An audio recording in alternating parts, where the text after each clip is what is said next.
Welcome to the 16th season of the Nitwits, a weekly roundtable discussion on the Penn State Nittany Lions. Our panel includes Neil Riddell of the Altoona Mirror, Mark Brennan of FightOnState.com, Sports Director Casey Kantz of WTAJ Sports, and a special guest analyst each week.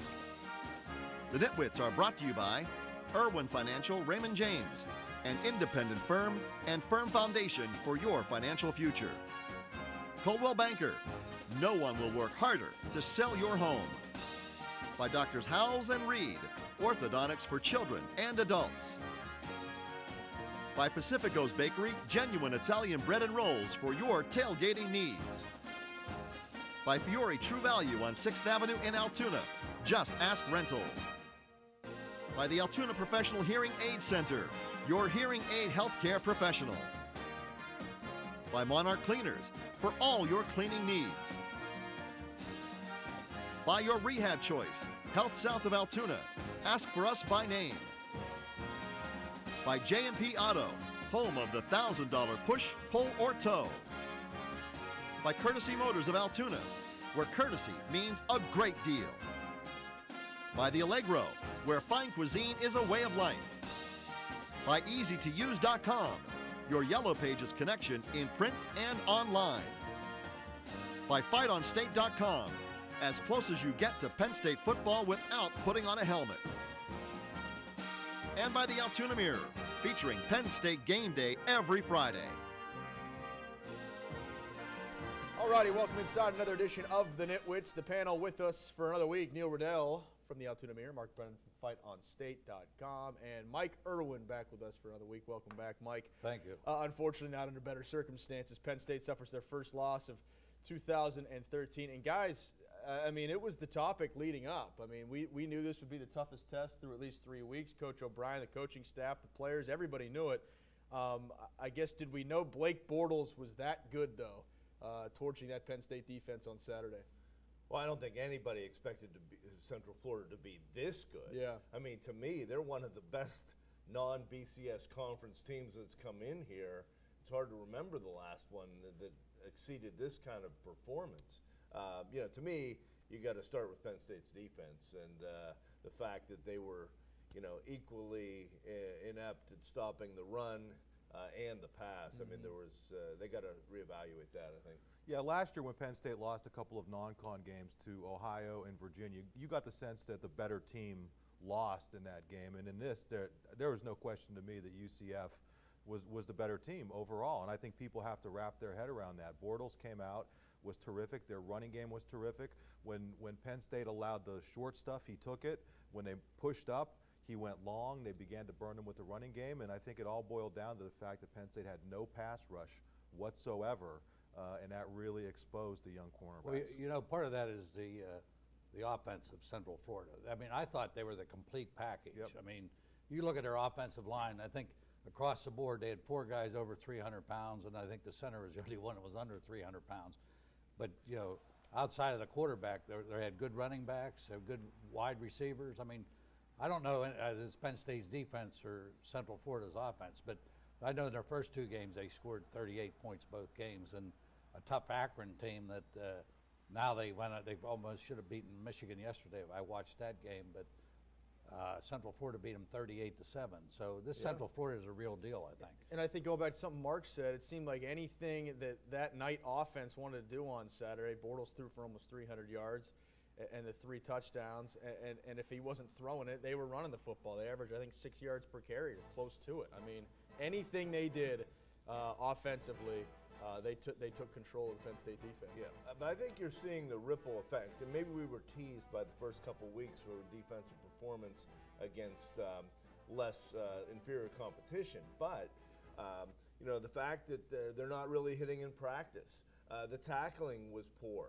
The lack of depth at linebacker between Hull and Klein coming back yesterday, but they both got inside. But really the secondary, there was a lot of exposure in the secondary. I think most of the stuff you could live with is growing pains in being up against a better team. But the one thing I think that they're really going to have to explain, and they weren't able to do it after the game. We got the old, we have to look at the tape, this, that. We'll talk to you during the week. was the inability to tackle. You know, they're talking about having these stud practices and not doing as much hitting, and understandably so with the limited scholarships.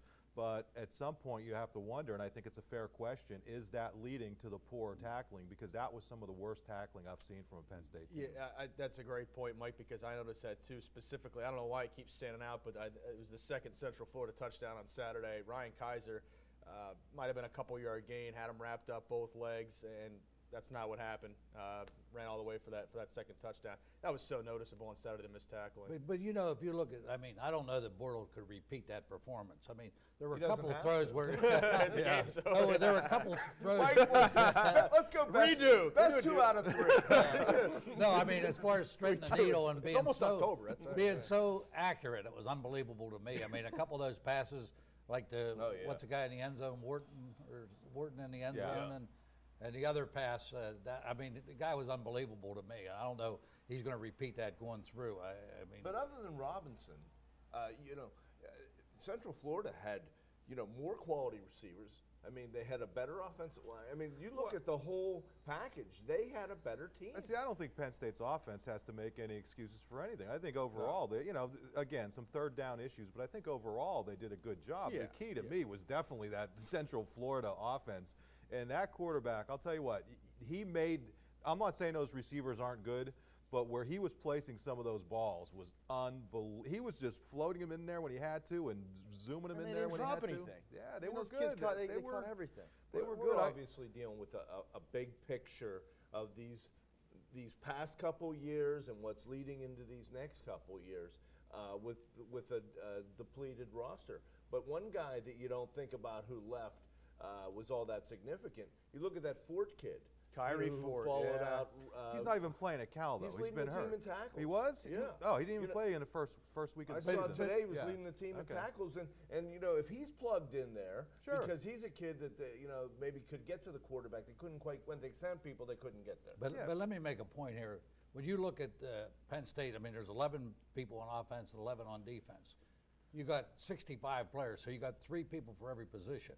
It's not like you're, it is like the glass is half full. But I mean, they just have to recruit well. I mean, their front line is good, but I agree on the replacement linebackers. I thought Hall was a little slow getting to the outside on some of these Oh, runs. sure, I mean, he's banged coming up. off an injury. Let's tie this block back together just before we wrap up. The state of the Penn State defense right now. You didn't necessarily dominate Syracuse in week 1 defensively. It was a great defensive effort, obviously, in week 2, but we're talking about Syracuse and Eastern Michigan. And then Saturday's performance against Central Florida. Where do you think this defense is at through 3 weeks? We need to wait a little bit I'm longer. just talking about a ripple effect. You Okay. don't have much depth at linebacker, so you move Obang up. Now you've depleted your secondary a little bit. You move Amos, who everybody thought was a pretty good corner. Now he's at safety. So I think that they have to reevaluate. They've left those young corners on an island. I know they were on the cover of Fight on State. But Well, those are his we stand preseason by it. picks, too, Yeah, yeah. those guys will end up being okay. Yeah, I you knew they were going to struggle at some point. I'll say this much, that Penn State better hope that that's the best quarterback they face all year. And I think he may well be the best pro-style quarterback. I'm not saying that he's going to be the best all-around guy, but that guy is good. I think he's going to play at the next level. There was a coach who once said, "You're never as good as you look when you win, and you're never as bad as you look when you lose." And I think there's really something to be said Well, for that. he is like top 10 NFL recruits right now. I think he's the Yeah. number 10. And really, I don't think we're going to run into a quarterback like him again. And I want to defend the defense a little bit because I know we're beating them, but they played a great offensive team. And I thought the interior line played okay. I mean, a couple times those runners got to the outside. They didn't have anybody containing on the outside, which I thought was a problem. All right, guys, we got to step out quickly. Both head coaches, of course, on Saturday, very familiar with one another. We'll take a look at George O'Leary and Bill O'Brien and some of the decisions they made on both sides of the football. Stay with us. You're watching the Nitwits. The Nitwits are brought to you by Irwin Financial Raymond James, an independent firm and firm foundation for your financial future. Coldwell Banker, no one will work harder to sell your home. By Doctors Howells and Reed, orthodontics for children and adults. By Pacifico's Bakery, genuine Italian bread and rolls for your tailgating needs. By Fiore True Value on 6th Avenue in Altoona, just ask rental.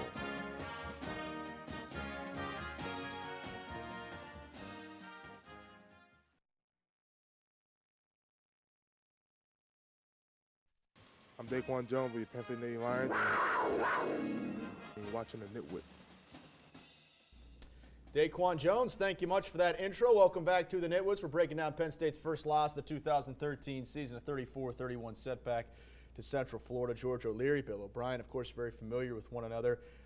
Just some things we noticed, and George O'Leary obviously coached a fantastic game against Penn State on Saturday. We thought it was interesting, though. All three of us were standing down in the media room before the game had ended, and Central Florida decided just to keep throwing the football. Penn State eventually got the football back on the kind of the odd little punt there, and they scored, made it interesting, a 3-point loss, but kind of thought they might run it, make Penn State use another timeout maybe late.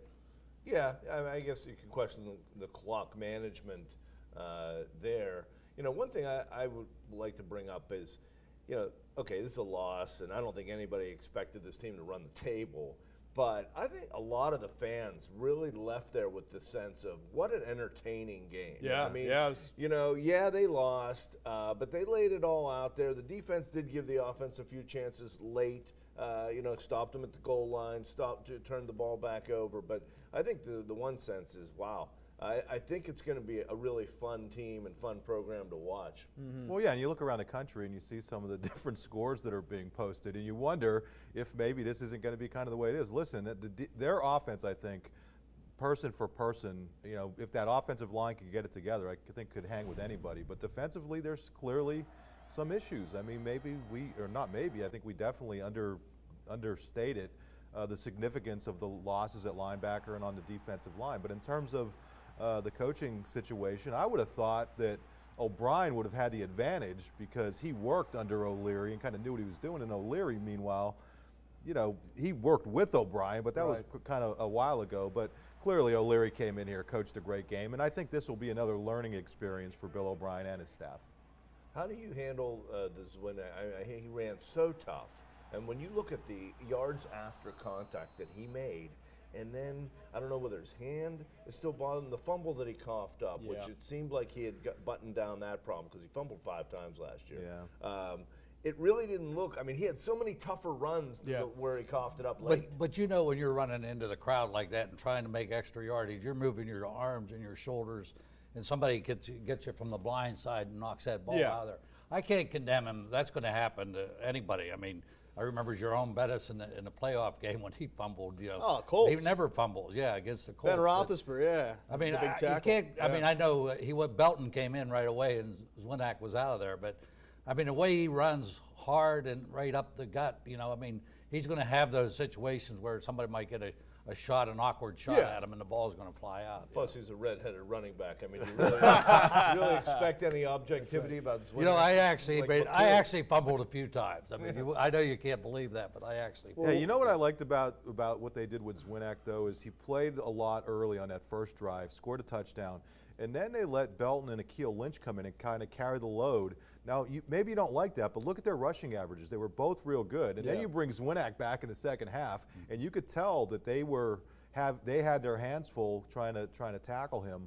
But obviously, the fact that he fumbled, it's definitely a concern. I'd like to see Lynch get just a couple more touches, too. It just seems like he's got an extra. Yeah, and the other thing on a kickoff team, I mean, they had that walk-on or run-on Von Walker in there. From Central Mountain, Now, the other guy, Lewis, is like a bona fide runner, I think, but I would rather see somebody like Lynch back there. I thought Walker ran tough that one time he got a chance. Yeah, you know the thing they're doing that I like is they're going to need these run-ons, Mike. And maybe you don't like, maybe you like this, maybe you don't. But you're getting a freshman run-on in there, and there are how many kids out there in Pennsylvania saying, you know what? If I go to Penn State, I have an opportunity to play. Yeah. I think that message to send to people is important, and I think the kid's handled himself well out there, whether it's on special teams or as that backup running back. Well, that's a good point. I mean, looking at other run-ons, I guess I'm just looking at it from the standpoint who's going to break the kickoff, and Lynch would probably be more likely to break the kickoff return than a guy like, was it Walker? Von Walker, Central Mountain.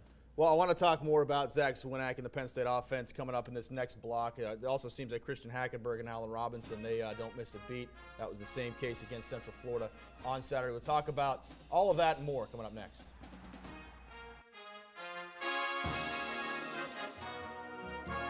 The Nitwits are brought to you by the Altoona Professional Hearing Aid Center, your hearing aid healthcare professional. By Monarch Cleaners, for all your cleaning needs. By your rehab choice, Health South of Altoona. Ask for us by name. By J&P Auto, home of the $1,000 push, pull, or tow. By Courtesy Motors of Altoona, where courtesy means a great deal.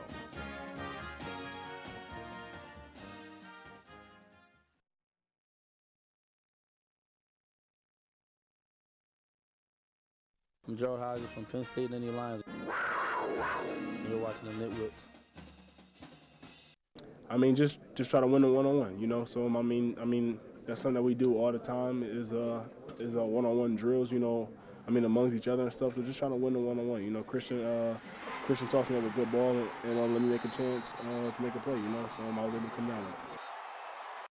What a ball, what a catch. Late fourth quarter touchdown. I made it a three-point game. Hackenberg to Allen Robinson, little fade route. And, man, I mean, through 3 weeks, you know, that connection looks to be pretty special. Hackenberg to Robinson. 2.5 weeks. 2.5. Yeah, you're right, because he didn't play the first half against Syracuse. Yeah, this right, guy is. I mean, Robinson is something else. I mean, Hackenberg. I think it goes without saying. He's really good. Yeah. But Allen Robinson has a chance to just be spectacular. I mean, the fact that they resorted to basically hack a Robinson, like they used to do hack a Shaq.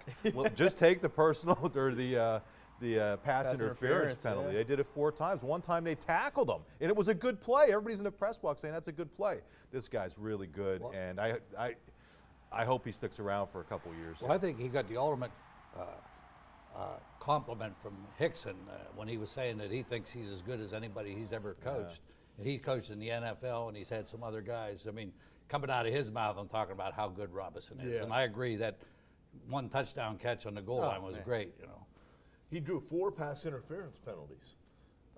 My question is, going forward with Hackenberg, you're really going to need the next Allen Robinson, starting maybe as soon as next year.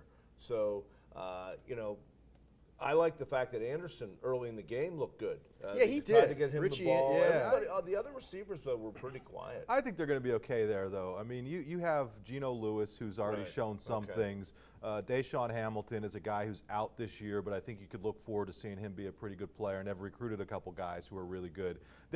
I do not think they're going to have trouble through these sanctions at quarterback, at receiver, or at tight end. Now, tight end injuries have come into it, but I think the job Bill O'Brien and his staff have done developing these guys has made that program so attractive to the young prospects. One more quick note about the offense. We talked a little bit about Zach Swinak, but, I mean, despite the fumble on Saturday, talk about a kid that just barrels forward and just keeps moving yards after the carry. I mean, just a bull out there. Yeah, he's something else. When you talk about the top power backs in Penn State history, he has a chance to really establish himself, as one of those power. And he's faster than people think, and it all boils down to, is he able to hold on to that pigskin? I think the other big thing, the offensive line has played a lot better outside of the first game. I mean, they've stepped up now, and they're really blocking people. And all the running backs have had good games the last couple of weeks, and so it would complement the offensive line. I mean, I think before that the defense was playing well, so maybe we get it all together this week or next week or somewhere along the line. Another 100-yard day for Zwinak, career-high 3 touchdowns. You talk about getting them better this week. Kent State coming to town for Penn State's 3rd straight home game. We have our picks for you, and pretty easy nitwit of the week, I think, as well. We'll talk about that as well next.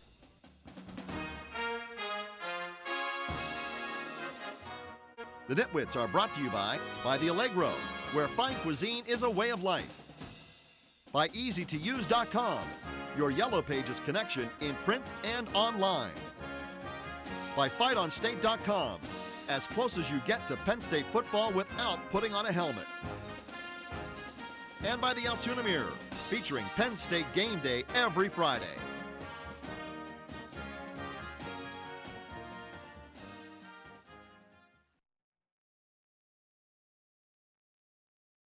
I'm Ty Howell from your Penn State Nittany Lions, and you're watching the Nitwits. All right, welcome back to the Nitwits. Time to wrap this thing up. Penn State's 3rd straight home game coming up this Saturday against Kent State, a 1-2 flash team, and a defense is getting up a lot of points, guys, the past 2 weeks. We'll see if Penn State can get back on track. I would fully expect them to do so. Neil? Yeah, I'm going to say 34-10, something like that. I think it'll be fairly decisive, even though none of us have really had a good handle on it yet. Yeah, I'll say Kent State coming off of a trip to LSU. Yes. You have to wonder. I mean, as tough as this game could have been for Penn State, you have to wonder how much gas is going to be left in the tank. I'll go 38-17 Penn State. Mike, we got about a minute left, which means you got about 20 seconds. Okay. I'm going to go with Penn State. I'll go a little higher than Mark, 42-7. I think it's Mike's going to be going close high. to LSU. I swear he steals my pick every week, Mike. I swear you're like looking all you see my pick. Fear the Go chair. 43-7. You can.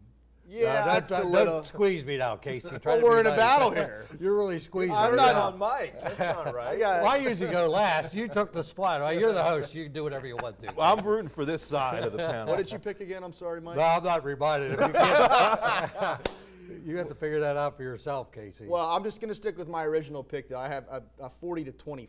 I'll say Penn State over Kent State. I think they get back on track with the offense. So. Going low. I am. I got to try to counter you guys in some way. Try to get a ball out of this. But Don't have one. I already have one. You got to keep going, though. Got to Right. keep going. At least two guys here have better balls. get out of this. At least two of this panel have We'll balls. see you next know? week. The Nitwits have been brought to you by Irwin Financial Raymond James, an independent firm and firm foundation for your financial future. Coldwell Banker, no one will work harder to sell your home. By Doctors Howells and Reed, orthodontics for children and adults. By Pacifico's Bakery, genuine Italian bread and rolls for your tailgating needs. By Fiore True Value on 6th Avenue in Altoona, just ask rental. By the Altoona Professional Hearing Aid Center, your hearing aid healthcare professional. By Monarch Cleaners, for all your cleaning needs. By your rehab choice, Health South of Altoona, ask for us by name. By J&P Auto, home of the $1,000 push, pull, or tow. By Courtesy Motors of Altoona, where courtesy means a great deal. By the Allegro, where fine cuisine is a way of life. By EasyToUse.com, your Yellow Pages connection in print and online. By FightOnState.com, as close as you get to Penn State football without putting on a helmet. And by the Altoona Mirror, featuring Penn State game day every Friday. You can also see the Nitwits on AltoonaMirror.com. Thanks for watching, and we'll see you next week.